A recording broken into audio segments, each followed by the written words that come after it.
We are back for Tuesday's edition of This Is MLS. Delighted you're with us, folks, wherever you're watching from around the world. My name is Kev Egan, as always, buzzing to be alongside my fellas, Sacha Kljestan and Bradley Wright-Phillips. BWP, what's the word, pal? How are you? What's up? What do you mean, what's the word? Where are you?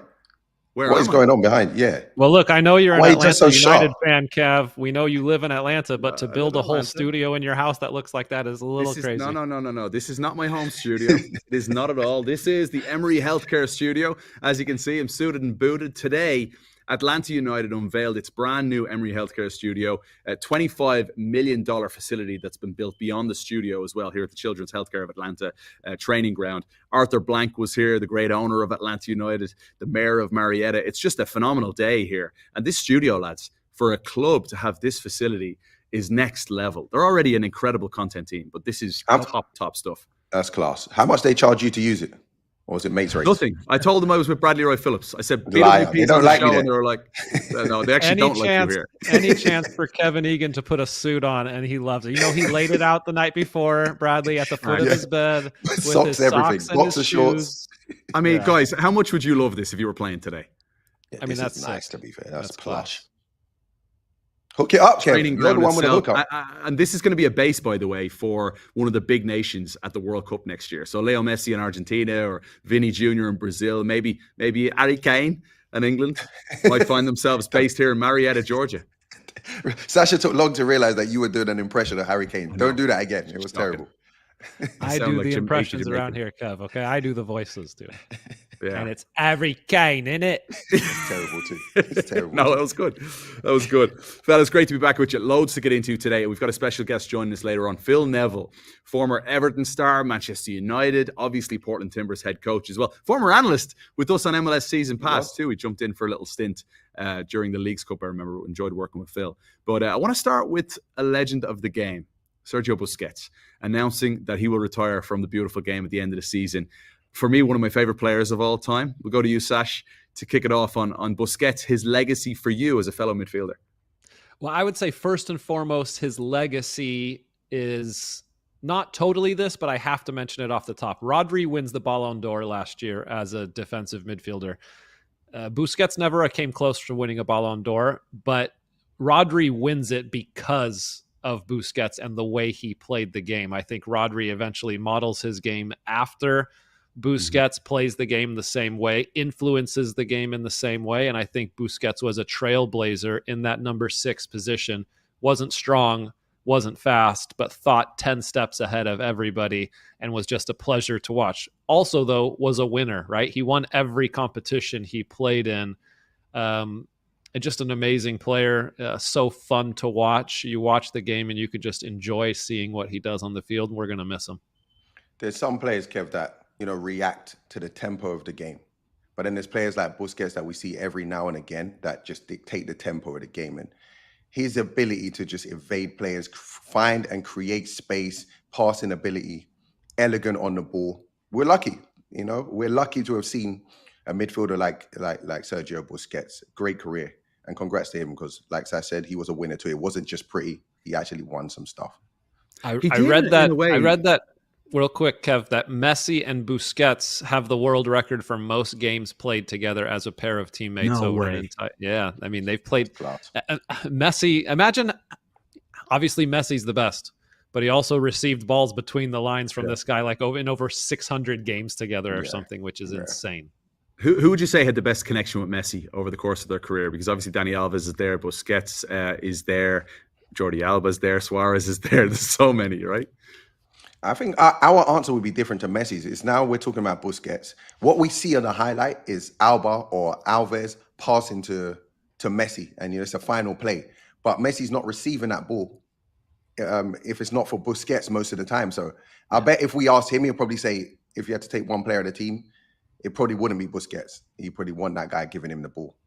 That'd be a great question for Messi to find out. Like, who is the guy that you had the best connection with ever? The one you felt most like, the BWP and Sacha Kljestan, you guys had that telepathic relationship. Who was it for Messi? I don't know. There's a part of me, Dani Alves had the best connection with him throughout their career. But then Jordi Alba went and seemed to take it to that level as well from the other side of the pitch. Busquets, what we see now, just phenomenal. On Sergio Busquets, is he the best deep-lying? I think he's a deep-lying playmaker. I think he's the best that's ever played the game. How do you feel about that, Sash? Yeah, I think there's a great shout to say that he is. I think, I'm not sure I would call him a playmaker because I kind of reserve that word for players who do it more in the final third, whereas he did it in the middle third of the field. The only other player that comes to mind is another guy that we played against in MLS, and that's Andrea Pirlo, with the way that he dictated the game from a deep-lying position as well. But I think if you're looking at the whole of the career, I'd probably lean for Busquets. I think it's a tough question. We've seen some amazing players, but I honestly go back to if you look at that Barca side that dominated. What was that? 2011. I think if you were on that team, 09 through.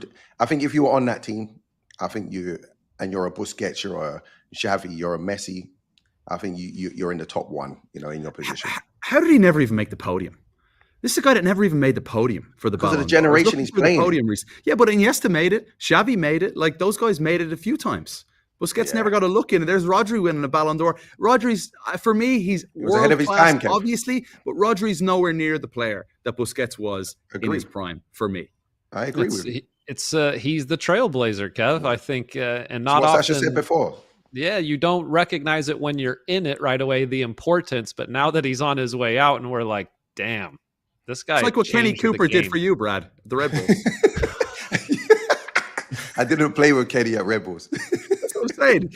He set the tone. Okay. Sorry, my bad. Yeah. No, he did. You're right. Kenny, shout out to you, man. If it wasn't for you, no BWP, Kenny taking man. shots from Kevin Egan. Legend. Hey, I love Kenny Cooper. Speaking of, Brad, you were back at the Red Bulls over the weekend at Sports Illustrated Stadium. Massive win for New York City. Red Bulls all but done. This season, mathematically still alive, but let's be fair, it's not happening here. Chicago, you've pretty much booked your place in the play-in game. Did you meet Jurgen Klopp? He's there, global head of soccer for Red Bull. Yeah, you know what I did, Kev? I've met him actually a couple of times this year, but the last time was the best. You guys know, every now and again, I'll go into Red Bull, do a little bit of work with Red Bull too. Just help and talk to the youngsters, maybe go out for a session every now and again. And I come in a little bit late because I think we were shooting This Is MLS. Wait, hang on a sec. Do you and Michael Bradley join in? Show them who's boss? We don't do that anymore. You see my stomach. You see my stomach. I can't do that. So anyway, I turn up late because of my MLS duties, and I turn up at like 5 minutes late. I walk in, Jurgen Klopp's in there holding court, and it was amazing. It was fascinating. I won't spill all of Michael Bradley's secrets and the conversations he had with Jurgen Klopp, but it was just amazing. He's in there with all of us as a staff, and he's showing us his ideas, what he done with Liverpool, stories from back in the day. Just so humble. When you go into an MLS a club anywhere around the world. You go and you talk to the first team, it is what it is. But he come to the second team, where we need the most information, we need the most guidance, and he come in and spent a long time just talking through football and life in general. Great What's guy. the best story he told then, Brad? Can you offer up anything? I can't tell you that because kids tune into this also, Kev. Oh, he's got secrets. But listen, the thing that stuck out to me the most in that story, Brad, is that you're still showing up late to the Red Bull facility 10 years later. You have those boogers in his eyes when you were a player. Running this narrative, bro. Yeah, it's crazy. That's a lie. I was always on time. Always on time. Except for that one time when Jurgen Klopp was in there. That was the one time you were. I was at my other job. This job. Are they tight, Sandro Schwartz and Klopp? They know each other well? Yeah, I believe they're very close. A lot of history back in Germany. I'm not sure. I want to say they played together. I think they played together, but they're close. Yeah, good friends. Klopp just seems so intimidating when I see him down on the pitch and like during warmups when he was Liverpool boss, just staring at the other team. Mm-hmm. And he's this tall guy, right? He's a big guy, right, Bradley? I've never seen him in person, but that's the one thing that would get you off guard. He's a big dude. Big dude, tall, like presence about him. Like, can walk in a room and own that thing. Was the mood was totally flat, I guess, afterwards, Brad. I mean, Red Bulls needed to win that game. This is a 15-year streak, alive and well and making the playoffs. And then all of a sudden now, especially after getting to MLS Cup, this was supposed to be the year that the Red Bulls kick on, Brad. Yeah, it's supposed to be the year where you get to the final and now you improve. Now you get a few more players and then you look even better and, give the fans and the team some hope. Maybe we can go the next step. And it wasn't to be. You said it must be down there at the stadium. It was after the game. Obviously, I've done that from Sports Illustrated on the weekend. I'm not stupid enough. I haven't been to the training ground since because I don't want to. I'm not sure. I don't want to step on any toes. I can't imagine. But I'm not sure this is on Schwartz. I look more at. I agree. Some of the people in the front office that they didn't add the quality necessary for this team to compete with the better teams in the Eastern Conference. We all think that Choupo-Moting and Forsberg have been good this season. They've lived up to the expectations and the salaries that they have and are producing in the final third. Obviously, Lewis Morgan being injured for most of the season is a big, big miss because he's that third goal-scoring option. But the young players haven't progressed the way I thought they would. And some of the TAM players that have come in have not been difference makers the way that they should be. So they could have gone out and added another striker, I think, in the summer window that could have helped this team. So, I like Sandro Schwartz. Yeah. And I think they could have done more. While I'm with you, and I agree, we've had this conversation. I think they could have added a little more. But if you just think about last season and they think, okay, we got to the final, we need to add a striker. They add Choupo-Moting. So in their minds, they may think, listen, we added someone. We got to the final already. If we just get someone that can add some more goals, maybe we're there. I think he's 36 years of age, Brad. Like, he's brilliant. With all due respect, he's 36 years of age. And also, if you're bringing, like, Forsberg and Choupo-Moting, in a way, they nearly have to change the identity of what we saw from the Red Bulls in previous seasons. Am I wrong in saying that as someone who's never played the game professionally, that, look, they're class ball players, but the identity that we saw with Morgan and Van Zer leading the line in recent years, this feels like a big shift.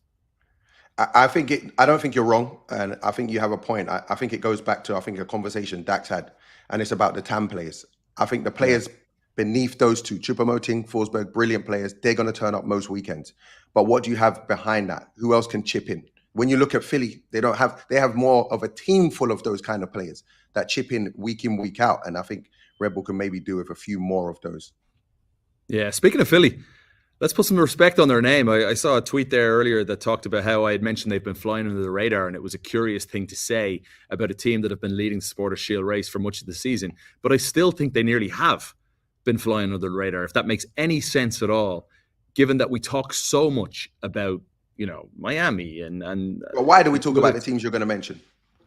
Because they got superstars. Yeah, because they got superstars, and Philly don't have any superstars.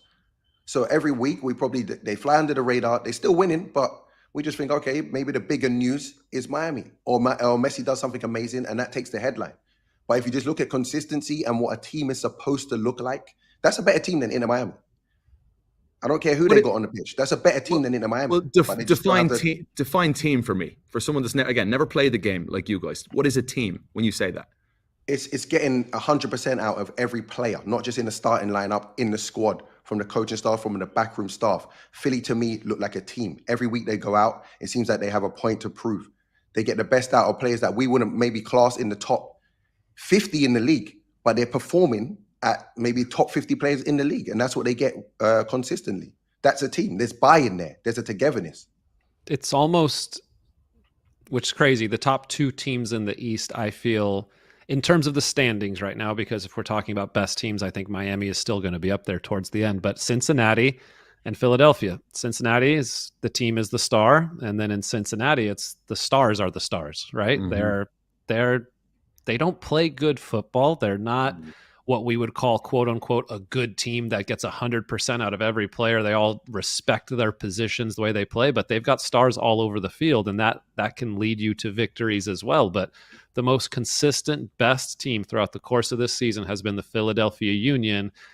I would hate to see them drop points in their last two games and not put their hands on the shield, because I think they're the most deserving team so far this year. But it's 34 games. It's not 32. They got 2 more to go. Sash, it's a big test for them. Sorry, Kev, quickly. It's a big test for them because the one place Philly have struggled, I think, is against those playoff teams. They do a very good job of beating the teams they're supposed to. And that's not to be disrespectful. You have to do that if you're going to win anything. Yep. But yeah, this is why those last 2 games against Charlotte and New York is going to be a good one. Anytime I think about Philly, guys, anytime right now, I think about Elski. And I think about the goal he scored at the weekend, the goal he scored in the Cup, the previous MLS goal, and the difference he's making there now. And this is why the job of a GM and a sporting director is so hard. You know, you're trying to analyze players and predict what they're going to be able to do for you and their traits and characteristics. But San Diego, in the last 3 games, 1 point from their last 3 games, Philadelphia flying high at the summit, and look who they have and look who they don't have. Do you think there's major regret there from San Diego's part, Sash? No, I don't think there is, because they have their club philosophy and they're sticking to it, and respect for that. What does that even mean? What does that even? I'm sorry. What does that even mean? They have their own valuation of players, and they do it within their means, and they don't want to overspend on anybody. And so they felt that Elski was asking for too much money, and he did not meet the valuation that they had for them. So they let him go, and they sold him, and they made a profit. Look at respect. Every club is ran in different ways, but the story will be, as long as this season continues like this, is San Diego had a striker who scored goals, is continuing to score goals, and in the moment, San Diego does not have a striker who is scoring goals. So they will always go hand in hand. And as long as Philadelphia keeps doing well, and Elski keeps scoring, and San Diego keeps, losing or not getting their goals, this will be the story, and it should be. Elski was there; they should have kept him. Kev, the job of a sporting director, GM, so on, yes, it's difficult. The Elski situation is not difficult. Elski scored 10 goals. I don't know how many. It wasn't even in. It was like 3 starts or something. It was less than 500 minutes. The proof was in the pudding. So to me, that decision, what's actually saying isn't completely wrong, but that decision, if we're just looking at that as an individual decision, they got that one wrong. Anytime you get goal scoring is the hardest thing to do in football. If you have one, you keep that person. It's as simple as that. Full stop. They have done pretty much everything right. As an organization, they've been absolutely phenomenal. They've been a joy to watch. Anders Dreyer has been maybe the signing of the season in Major League Soccer, but it's that one that could come to cost come the playoffs here. It'd be fascinating if Philly and San Diego actually met at MLS Cup, and that became an even bigger storyline. Hey, fellas, who's hitting the panic button right now? With playoffs rapidly approaching, I'm looking back at some of the results over the weekend, and some of the teams, like Charlotte, losing at home to Montreal, Miranda sent off in that game. LAFC continue to roll, so they're never going to enter this conversation right now. How about everybody in the Western Conference except for LAFC is hitting the panic button? There's all the teams at the top, winless in 2, winless in 3, winless in 4, backsliding into the playoffs. Not a good position to be in. These last few games become crucial for everybody just to go into the playoffs with just a little bit of a feeling of confidence. Bradley, when we played, we always wanted to win our last 1 or 2 games just to go into that playoffs feeling confident. You don't want to go in with a bad loss and thinking, do we need to change somebody? Is somebody going to get pulled from the starting lineup now? It's a weird position to be in for some of these teams that are dropping points right now. No, I couldn't disagree. If we're going to say one team, though, or not one, there's a few, but Columbus, they can't be feeling good. They can't be feeling good. The reputation they've built, the team they have been their style of football, the coach, everyone loves Wilfred Nancy. He spoke about what a great job he's done since he's been there. For you to go in and maybe be in that playing game, I don't think it's been a good enough season. And if I was them, I'll be wondering, what does it look like for us in this playoffs? Because I don't know if any of you two got them, winning MLS Cup. No, and you got to remember, that's MLS a team I like. I love Columbus. Had a very special year there, but they could be playing in the play-in game away from home in the 9 position, which is crazy to think because of how good they were over the last 2-3 years, how strong they were defensively. That was almost a cornerstone of that team, and now it's just the counter press is not the same when they lose the ball. They don't win it back fast enough. There's too many gaps at the back. It's just not been a good second half of the season for Columbus. Speaking of playing game, another team that could end up in that situation none of you guys predicted at the start of the year is the Portland Timbers. It's that time of the show, folks. We get a chance to welcome in our special guest, the legend himself, Portland head coach, Phil Neville. Phil Neville, we're all smiles here, especially you, BWP, and me, Europe Ryder Cup winners. I hope you enjoyed it, did you? Oh, it was incredible. Honestly, it was the best 3 days. Look, brilliant entertainment. I loved the first 2 days when the Yanks were just squirming and crying and dropping shots, missing putts. Honestly, and then on the Sunday, I've got to say, I got squeaky bum. I thought, here we go. But it's the best competition, honestly, outside of probably the World Cup, Champions League final. It's the best competition, I think, in the whole world. I love that. Hey, since we're not talking football, there's a couple of things I saw on social media, Phil, that we got to clear up. The first one, I've seen a Legends game. You're playing, Puyol's playing, and he almost breaks your leg. What I need to know, did you have him up by the neck after? Did you get him back? Talk to me. No, but I mean, it was the most horrific tackle ever in a Legends game where it's all just for fun. How I got injured. But you know what, Bradley? I just got up and got on with it. You know what I mean? There was no diving around like you used to do as a player. There was no histrionics. There was no I just met him in the bar afterwards, and we just had a beer. And bought him a drink. You bought him a drink too. Yeah, it's Puyol. You know, about 3 weeks ago, we were away in Houston. And we went into a team meeting, and I could smell something was happening. And Juan Mascara put that tackle on the television because I'm always having a go at him about being soft, and he all hammered me over the tackle. Yeah, it was a bad time. All right, last one on the social media. On the overlap, I was watching a few weeks back. I can't remember when it was. You and Gary on a long trip would get up in the aisle on a bus on like a 3-hour journey and do your own warm up. No way. Really? Though? No, do you know what we used to do on train rides or plane rides when it just got all a bit quiet? We used to say, right, let's have a laugh here. So we used to go down the aisle and start. He would pretend to be taking me on, and I would be jockeying, or we'd start doing groin stretches. And honestly, the abuse that we would get was unbelievable. Of course, unbelievable. Who on the Portland Timbers? Who on the Portland Timbers would do that today? No, who would do it today? No one. No, I mean, players don't have personalities anymore, do they? They're all boring. Thank you. They're all. I agree. Back then, nobody. Can you imagine us doing it now? We would be filmed. We would be on every social media. We would be ridiculed. So back then, you could do whatever you wanted to do and get away with it. As you know, Bradley. Yeah, I do know. I feel like we've got a lot of robots these days that are afraid to make mistakes, and you don't want to get canceled and all that stuff. But it's your job as a coach, right, to bring out their personalities. How do you do that?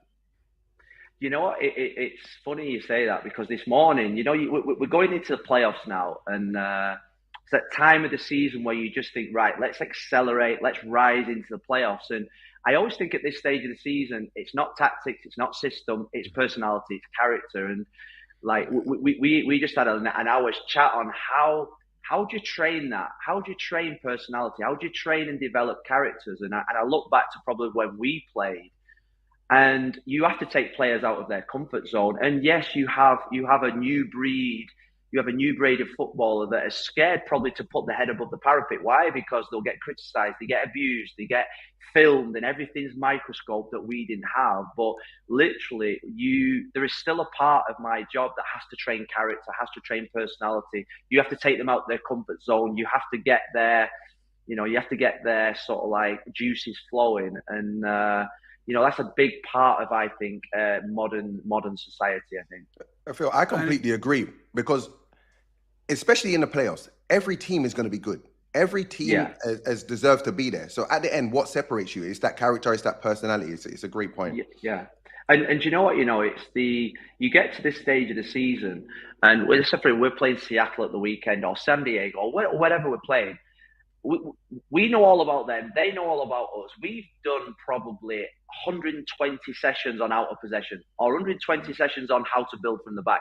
I mean, we don't need to do it anymore. It's about getting everyone fit, everyone really supercharged up, everyone really focused mentally. And like I say, I played football for Manchester United for 15 years. We didn't do tactics. We just trained character. We run every single day. We did 2 extra reps every day. It's more about the personality and the character than it is about a tactics.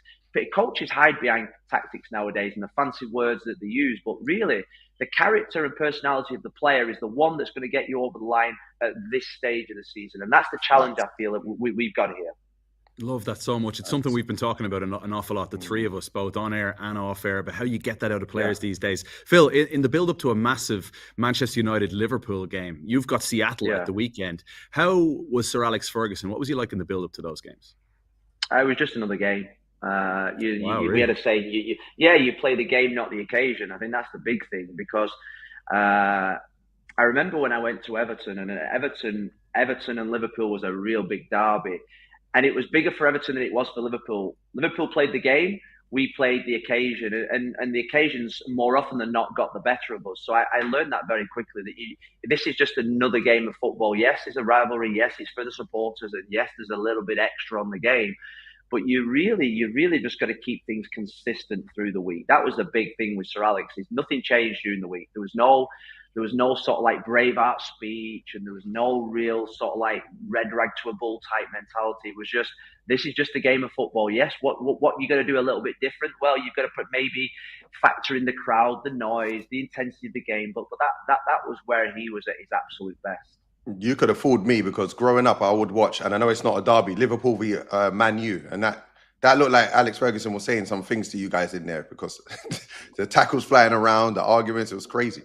Yeah, but I think the big thing was, it was, like I say, it wasn't tactics. It was about competing. It was about winning your first duel, your first tackle, making sure that you was the one that was getting to the ball first, making sure that you was always there to support your teammate on and off the ball. We never spoke about bloody building from the back, creating, or 3 versus 2, or whatever, all that rubbish. We just talked about competing in the biggest games. And you look at, you watch you look at Roy Keane. Roy Keane was a competitor. The best players in this MLS season, the best players at this moment in time in the MLS are those that are competing. Do you know what I mean? And I'd say that the best teams are the ones that can compete. You see, you look at LAFC at this moment in time. They've gone up a level. Why? Well, they've got brilliant DPs, but they're competing. They're not giving up in games. They're scoring goals. And so that's, for me, the key for me and my team at this moment in time is, can we compete going into the playoffs? Yeah.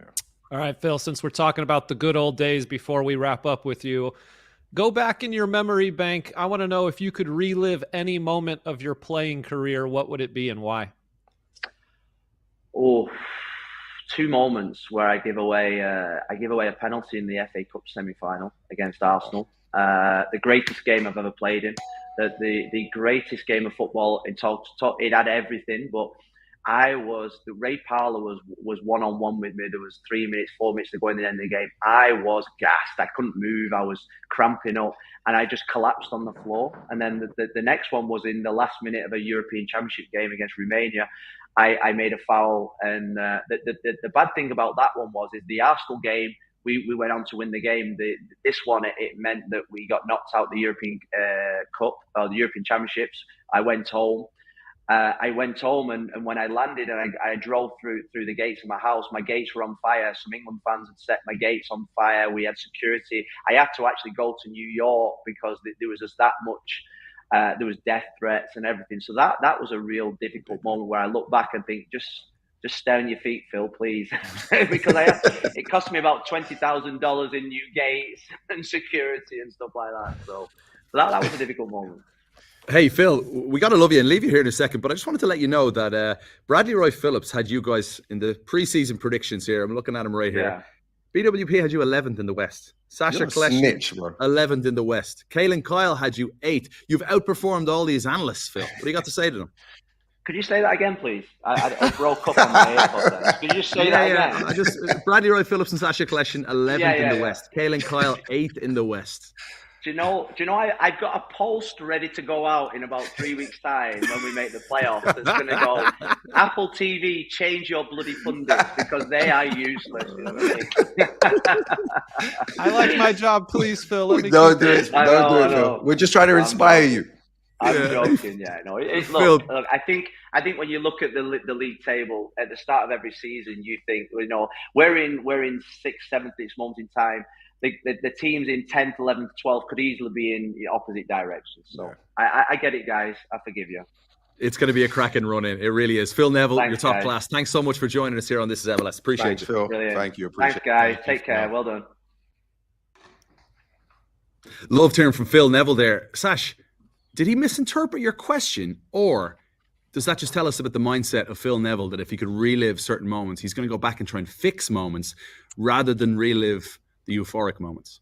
Yeah, I mean, from my perspective, I was asking the question as to what great moment he would want to relive. I think any person you ask that question to, I think some are going to go back and say, well, can I go back and change? And then some are going to think, what can I go back and relive? Like for me, I would say, you know, my first title at Anderlecht, just like that moment of you put in the work all season, the journey that gets there, and then you win the title, and everyone's so excited, and the parties you have after, and then even the supporter shield in Chicago that we won, me and Bradley, like what a fun moment that was. We knew we had to win on the final day of the season. There's all this stress, and then at the end, there's so much elation.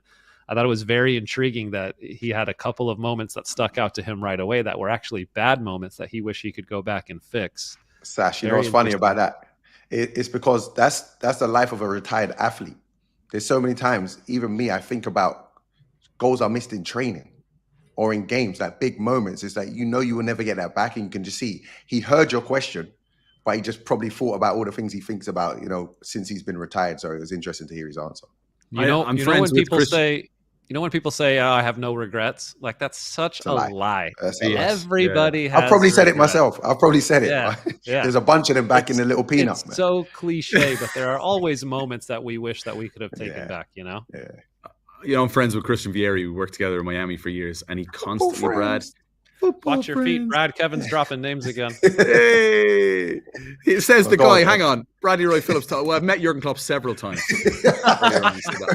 It wasn't me taking shots at you. Go on, Kev. But Vieri talks about the miss in South Korea, where he was basically on the goal line, and the way the ball hopped up, it ended up going over the bar somehow for Italy, and they were knocked out against South Korea. And he says he thinks about that more than the goals, more than the big 100%. Moments. Is that the same with you as a striker? 100%. I told you, I remember training misses. I remember a lot of things that I wish I'd done. I also have a thing where I think when you stop playing, you feel like a better player. Sash, you probably understand this. We sit on 360 every week, and I'm like, why didn't he just do this? Yeah. Why didn't he just calmer in that moment? It's so easy to say when you see it. And I just wish I could go back with this mindset. And I think I might have been a little bit better. He talks about competitors there, Phil. And he talked about Roy Keane, you know, and he's the one that jumps off the page straight away. We talk about Keane all the time and how funny he is now on the show that they do. The overlap, thanks, yeah. And what a competitor he was as a captain. You obviously lean with Patrick Vieira, Brad, as an Arsenal fan. Yeah. Who's that guy in MLS today? Because I think for the longest time, visually at least, from a commentator's perspective, it was Ozzy Alonso. On the field, you're like, Ozzy Alonso's going through you. He's our colleague now at MLS Season Pass, and he's the softest spoken, nicest guy in the whole world. And when I met him, I'm not going to lie to you, Ozzy, I was a little bit disappointed. I wanted you to punch the head off me. I wanted you to look at me like I was disgusting or something like that. Yeah. You know, lean into your gimmick. And not the case at all. He's such a gentleman. But who is that guy today? I think the last one we had was Martinez, Philly. He was. I think, when you played against him, you knew you were in a game. He's going to leave a little stud in. He's going to tackle you very hard all the time. He don't stop running. He's getting in other players' faces. If I think now, I'm trying to think who I would say now. Have you got one? I'm drawing a blank right now too on who it would be. I feel like in the past 10 years in MLS, we've had a ton of guys that. Do you know who I'm probably forgetting, Sash? sorry to cut you know who we're probably forgetting? Wobodo. I know he's been injured, but he's another one that to Rodrigo me de Paul should be that guy, right? Yeah, but he's on a fancy team, and I'm not seeing it enough. In his first 2 or 3 games, I saw it. Now I'm not really seeing it. But Wobodo's a guy that it looks like every week his game doesn't change. He's going to tackle, he's going to run, he's in your face. It means like a lot more than just 3 points to him. Kev, I want to go back real quick to what Phil Neville also said about when they played a big game against Liverpool and play the game, not the occasion. And this is another, when I say no regrets, this is a regret I have. I feel like I played the occasion a lot in my career, and I was like so excited for the US Open Cup final in 2017. We could be the first Red Bulls team to win the Open Cup, and how like the pressure and how it just weighed on me, and how I wanted everybody else to know that this is such a massive occasion. And if we win this game, we are making history for the New York Red Bulls. And it's like, maybe I should have just approached it as playing another game, because then we lose that final and, it's gone. You don't get another chance to play in an Open Cup final after that for me. So very interesting that he said, because Brad, we watched all those Arsenal, Man United, Liverpool games back in the day, and Man United was just ready to run through a brick wall in every single game. You would have thought that Alex Ferguson was cursing them the entire week, getting them ready 100%. For it. Crazy. Yeah, but it also has to be easier said than done, right? And every player is going to react differently. If you're a young player in that team, for example, like Danny Higginbotham was, who I believe is watching right now, a colleague of ours on MLS season pass, Danny, former Manchester United defender, like surely you're wrapped up in the occasion as well, especially if you're a local fella. And this is why I think homegrowns in MLS and having that local feel and understanding the fabric of a football club is so important to have. If you're a local, like Phil Neville was, representing Manchester United, surely the occasion will get to you, Sash. Like you have a child, Knox, that's a little baller. Like there's nothing you can say or do to take away the emotions he's going to feel before a big game, right? Like I know you can try and help him, but he's got to live that.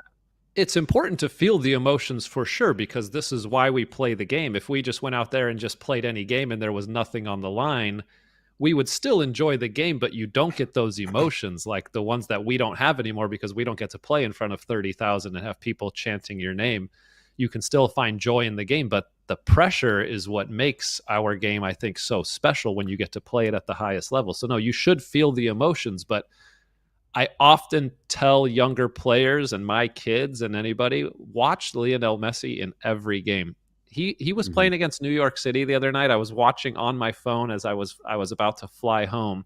Someone passed him a ball and it rolled underneath his foot and rolled out of bounds. And he just hit, the look on his face did not change. It meant nothing to him. He just the next play, I'm going to get the ball and probably score. Yeah. Whereas if that had happened to me in my career, I'd be like, sorry, this guys. Game's done. This game's done. My bad. It's like being a pickleball, Sash. Sorry. Sorry. His ability to play in the moment in every single game, whether he's playing in a World Cup final or in a regular season match in Major League Soccer, is second to none. And I wish that all players could have that. Kev, it's not about hiding the emotions or not dealing with them. It's controlling the emotion. They say, right, pressure bursts pipes or it can make diamonds, and that's actually that's handling the emotion. And a lot of players they're struggling to find that balance of dealing with emotions. I thought of a player, by the way, to our previous conversation. Not necessarily the warrior on the field, that like Roy Keane, Ozzy Alonso, but a player that I've heard from players at Atlanta United and other players, horrible, just annoying to play against. Felipe, your old teammate. Annoying to play against. Annoying, for sure, annoying. I think if you're playing against Felipe, he's going to get in your ear. He's going to be talking trash to you the whole game. The warrior side, I'm not sure Felipe completely had that. No. But you're definitely going to know you're playing against him. Yeah, no, there's plenty of names, I think, over the past decade that I can right off the top of my head of Roger Espinoza, even Dax in different ways, Kyle Beckerman, who all kind of played that similar position, defensive midfielder, where you have to be a leader on the field and you have to be physical and you've got to be hard to play against. And so I think there's been a ton of guys in MLS that fit that mold. Right now, I can't think of somebody in the mold of those guys that's in MLS. Maybe they're there. We just don't see the personalities with the media anymore. Or maybe the game's changed so much, Kev, that there isn't a call for warriors so much anymore. It's about understanding the system, spatial awareness. I think back in the day, and I don't want to sound like three old guys, you had to have a little bit of both. You know, you wasn't just going to survive just being a warrior. You had to have some personality. You had to have some technical ability. Nowadays, it can all be technical ability and what you can do. So maybe we just don't see those players anymore. Sash, you mentioned the Open Cup. The final is coming up. It's going to be an absolute belter. It's Austin, Nashville. It's going to be a good one. Your memories. You went to an Open Cup final, didn't you? 17. Brad and I did. I'd say my favorite Open Cup memory is also from 2017. Obviously not the final. That's my worst Open Cup memory. It's a sad ending to a great run where we lost to Kansas City away, but respect to them. They were great champions on the day. But the semifinal in that tournament, we played against FC Cincinnati away when Cincinnati was still a USL team. And they packed out, I think it was Nippert Stadium at the University of Cincinnati. I remember 35,000 fans. It was the biggest crowd to ever watch a U.S. Open Cup game at the time. And we went down 2-0 pretty early in the second half. And I was thinking, wow, our Open Cup run is going to end to a second division side. Like, this is bad. And we just turned it on for the last 20 minutes of that game. Bradley scored one. You scored one in regular time. Yeah. Somebody else scored one, I think. He did. He scored the winner eventually, but I'm trying to I scored two. And we came back in extra time to win 3-2. And like, I just had so much respect for that Cincinnati team, for that crowd in Cincinnati that made that game unbelievable. And like, the few Red Bulls fans that were there on that day that traveled, we celebrated with them after the game. Like, that was so fun. Yeah, at Open Cup, it's hard because that game, it does stand out to me, Sash. While it was happening, and I look back at it now and say that was a fun game. But Open Cup, I don't have any good memories because we didn't end up winning. And our team, did Des Moines like that? You played 9 minutes this season. You're remember you coming off the field. You're horrible. 7.5 minutes, Kev. Before I done my Achilles. Yeah. But Open Cup, no good memories because we didn't win. But yeah. Let's get off of this subject. No, Campeones Cup is another one though. This weekend, Sash, LA hosting the Campeones Cup final. You're going to be out at the game. We've got the match obviously on Apple TV. Toluca coming into this one in flying form. I think they'll have to be firm favourites. Although the Galaxy scoring some goals of late, but defensively they're porous, and Toluca looking good. Yeah, Toluca should be favorites of this game. They've obviously done a very good job in Liga MX over the past couple of years. You know, winning the title last season, doing well this season. Some very talented players, Alexis Vega, Hector Herrera, Paulinho up front, obviously. So a very good game. I'll be in the stadium doing a little bit of sideline for you guys in the pregame show. I'm actually going to sit down and talk to LA Galaxy GM Will Kuntz tomorrow before the game and try to bring a little bit of insight as to where the Galaxy see themselves right now and heading into next season. So it should be fun. Yeah, in a similar spot to Atlanta United in a way, given the season that they've had here. I'm here at the training ground now, and with LA Galaxy, you'd feel two sides in a World Cup year with the World Cup in Los Angeles and the World Cup here in Atlanta as well, Sash, that these are two cities that can't miss next year on the field. They've got to get next year is massive for everything that's on the field and off the field. But also Atlanta United and LA Galaxy, as far as expectations come, every year it's going to be go for the title, entertain your fans, win a lot of games at home. And this year it has not been that for either of them. So it's going to be a massive year next year for both clubs. In terms of this final for the Galaxy, guys, I just hope the Galaxy have learned from the League's Cup. And I know it's not easy to just go and win because you want to. But I remember thinking this is their fairy tale story. They've had a bad regular season. They get to the semi-finals. Can you push on? Can you go and give your fans something to cheer about? That didn't work out. Now you have the Campeones Cup. I want to see a Galaxy performance. You know, we spoke about it all podcasts. Just can I see a mentality? Can I see them competing? Can I see it just be a game where it looks like they have a real chance of winning something? It's a huge opportunity for the Galaxy in this game against Toluca on home soil. I just want to see smiling again at that stadium. We were there for MLS Cup, and just to watch the Galaxy this season versus that occasion, you know, I want to see Ricky Puig back. There's not many players that bring a smile to your face watching a game like Ricky Puig manages to do, and the influence he has over games. There's Messi, Evander, Bouanga, Son, Ricky Puig. They're all in the same category of those players that just bring joy to the occasion. I'd say he's a difficult guy to manage because he tends to do what he wants to do on the field, it looks like a lot of the time. But in the best possible way, it's got to be a good thing for Greg Vanney when he takes the quarterback role or the point guard role and plays that way. Fellas, I want to ask you a question. I was thinking about it earlier on when we were talking about Sergio Busquets. Out of all the players that have won World Cups and played in Major League Soccer, I'm not talking about their MLS career. 1, 2, 3, in terms of favorites for you, who are they and why? Sacha, you first. Just my favorite person, like just my favorites. Yeah, if you want to pick your favorites and your own reasons, you've got 1, 2, 3. Who you got, Sash? I actually think that Brad and mine are going to be the same, and I don't know who he's chosen, but I'm going to go Messi 1. Obviously, yeah. I think he's the best player of all time. He entertains us every week. I'm going to go Thierry Henry 2 because of obviously what he did before he came to MLS, what he did as a youngster in the World Cup. Obviously, a fantastic player, Arsenal legend. And third, I'm going to go with Busquets, with the way that he has always played the game. Been so fun to watch. I thought you'd go Pirlo over him. Yeah, listen, I like Busquets. And listen, the thing I love about Busquets is if you looked at us, me and him, very similar profile. You're gangly. You've got limbs. Awkward. Yeah. Ugly. Like, did you ever see those the car shops where you've got those things that are yeah. That's like Sacha and Busquets. Yeah. You guys are being mad disrespectful to Busquets right now. That's to you. I can take it, but yeah.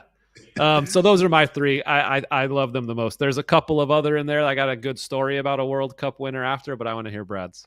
Okay, so you're right. 1 and 2, the same. Obviously, Messi, there's nothing to say about him. We speak about him every weekend. We spoke about him for the last how many years? Thierry, because of what he done for my boyhood club, Arsenal, and also with the French national team. And then seeing him up close at Red Bull. I know people think that Thierry didn't have the greatest MLS career, but for me, like playing alongside him, he was unbelievable. He had a bad Achilles, and this guy was still running games when he wanted to, scored some amazing goals. But my third Sash is David Villa. Yeah. And I think Busquets has had a better career than David Villa. But David Villa, for me, just his attitude. After his career, what he had in Europe, and his attitude when he came to MLS was unbelievable. He was a great goal scorer, an unbelievable player. I didn't know how good he was coming into pockets and linking with his teammates. Same. But his attitude was just unbelievable. I couldn't believe it. Kev, when he would score, it was like it was his first professional goal. And normally, at that stage, when players came to MLS, some of them, some of the Europeans were a little bit big time. They thought they were better than the league. David Villa was humble. He was a great captain, it seemed like, for that side. And yeah, for me, he would be number 3. Brad, I know this is going to be hard for you to comprehend or understand, but one of my favorite Hudson River derbies ever is actually when we lost 3-2. And you scored twice, and he scored a hat trick. Yeah. And I was just on the field. And it's easier for me to look back now, obviously, when we lost the game. That's because you wanted to play for New York City, you admitted. Yeah. He tried to go there. This guy didn't even like us. It's when I look back now that I was on the field that day, and it was just 2 heavyweight. The 2 best strikers in MLS literally were just throwing punches at each other. And in the end, David Villa scored a great goal to get his hat trick. Bradley had 2. It was just like, what's going to happen next between these 2 superstars? As I look back, I'm like, man, that was like peak Hudson River derby. Yeah. 2 ballers going at it. That was sick. That was class, because there was a time when I hated my name being like mentioned in the same as David Villa's. I think you guys know what I'm like. It just felt a little bit disrespectful. I know we're in the same league and we're going at it, but it's like almost that day he said, "Hey, I'm David Villa. Yeah. You're not doing bad, my guy. You're not doing bad. You're doing a decent job, but you're Bradley." And I tried my hardest that day. You're so humble, man. You're like too humble at some points. You're a 2-time Golden Boot winner in the league. And no, you don't I understand.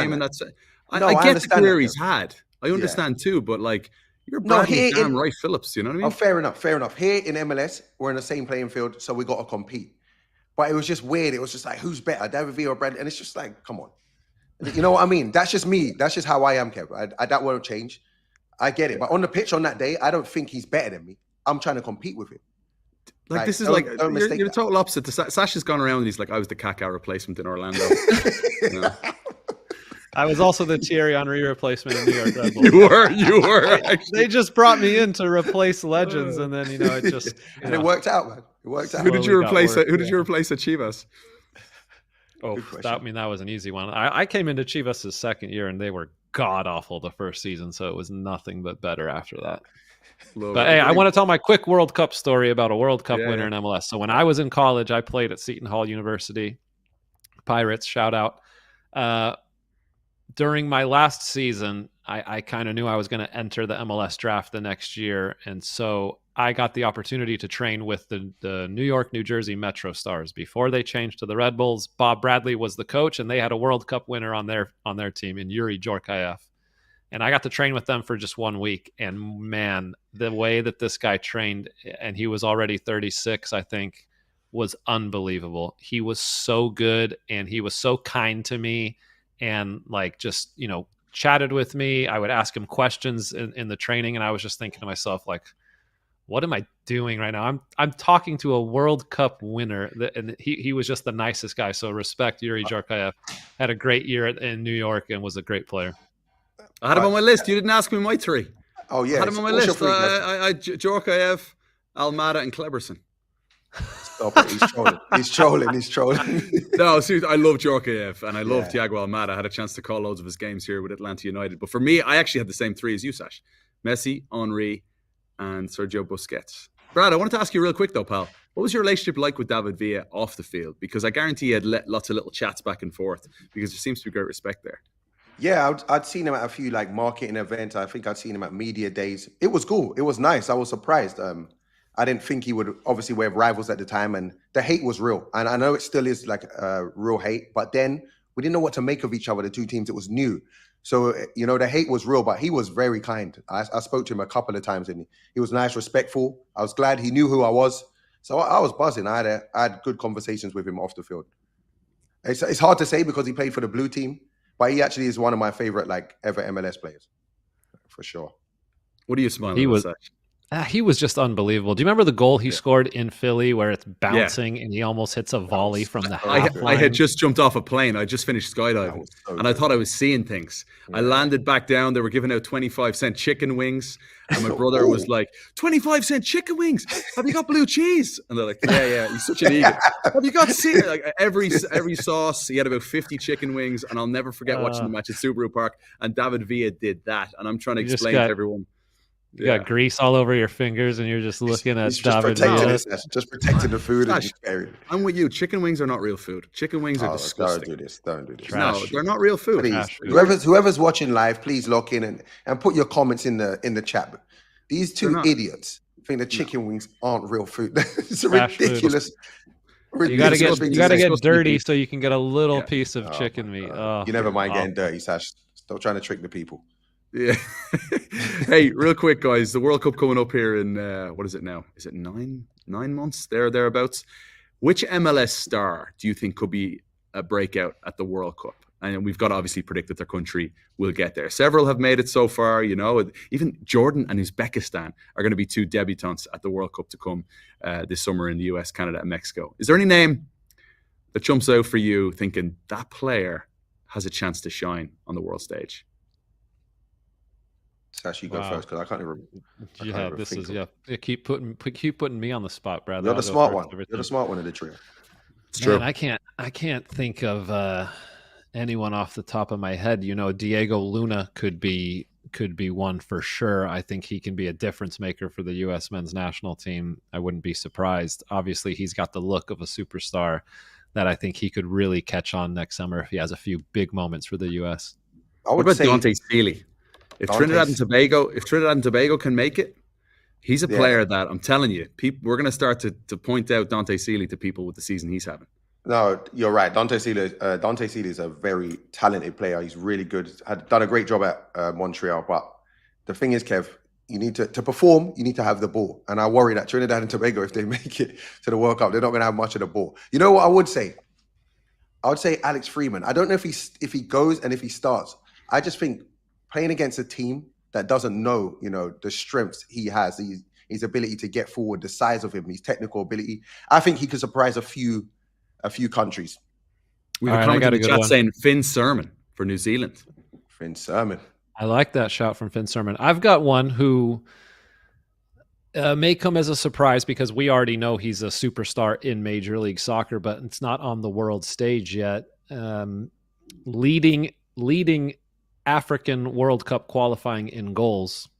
Do you guys know do you know who that is? No, talk to me. Danny Bouanga.